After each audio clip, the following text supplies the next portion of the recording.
It's a sunny afternoon in Shanghai, and throngs of Chinese fans are gathering outside Qizhong Stadium to catch a glimpse of one of the sport's enduring titans. Roger Federer to serve, make some noise, let's go! Widely recognized as one of the greatest tennis players ever, Roger Federer is known for his signature forehand and his arsenal of artistic plays. He became the first Swiss man to win a Grand Slam title in 2003 and went on to secure 16 more. He currently holds the record for the most Grand Slam wins and career prize money. And while he's foregone the world #1 spot that he held for a record 302 weeks, his career is still going strong. He's considered by Forbes as one of the world's most powerful celebrities and ranks at #2 on the magazine's list of highest paid athletes, earning a cool $71 million annually.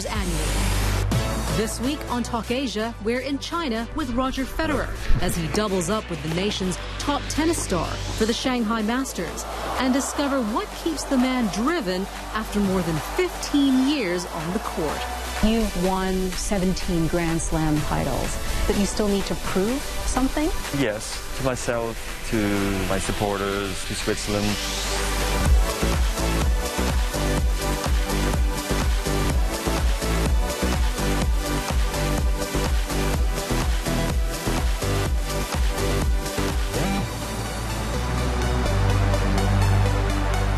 Roger Federer, welcome to Talk Asia. Thanks a lot. And welcome to Shanghai. I mean, it's been, what, 11 years since you first got here in 2002? Exactly, for the World Tour Finals back then. Yeah, and a lot has happened. Big deal for me, yeah. It was my first time that I qualified for the top 8 players at the end of the year and trying to win the World Championships. I lost in the semis against Leighton Hewitt in a tough match. I remember I was out at the Expo Center, and by now they have this most incredible Qizhong Stadium built for the players. So I think it's a really nice place for us to play tennis, and I'm always excited coming back.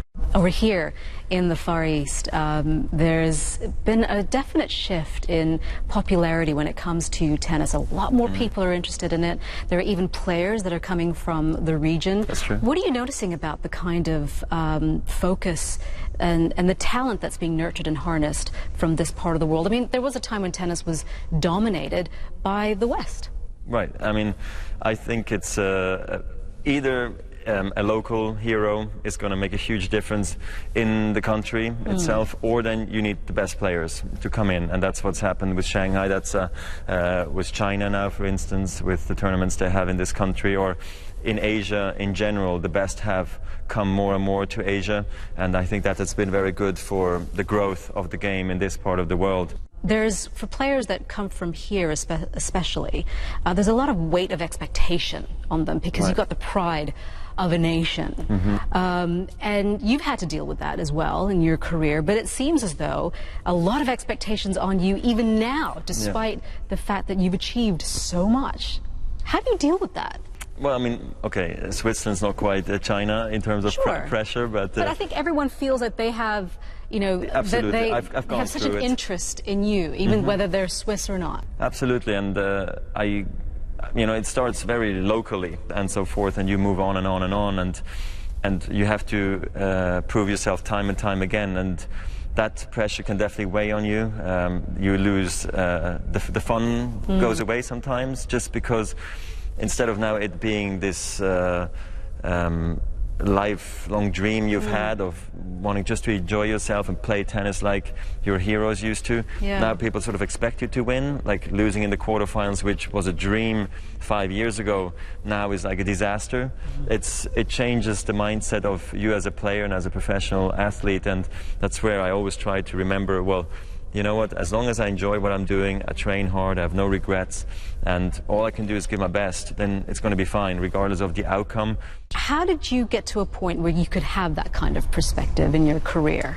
Took me a while, to be honest. I was very emotional when I was younger, so I think by the age of 22 maybe, I thought 25 maybe, I'd say even, I was like, okay, losing is fine, you know, but I think that only came because I won that much all of a sudden. So I knew that those wins nobody could take away from me. That's sort of in the vault, and that's good to have, good to know, and now you have to just prove yourself every single day, and everything that comes is like a bonus. So I've been on this bonus trip since a long, long time, and playing this way has been actually much more enjoyable, even though, you know, chasing records and playing against the other top guys and has also created its own pressure, you know, but a different one than when you're up and coming and trying to make the breakthrough. It's quite challenging, and especially you're young and you're emotional, it's quite difficult. I read somewhere that you don't, because you've won, you know, 17 Grand Slam titles, you've broken records,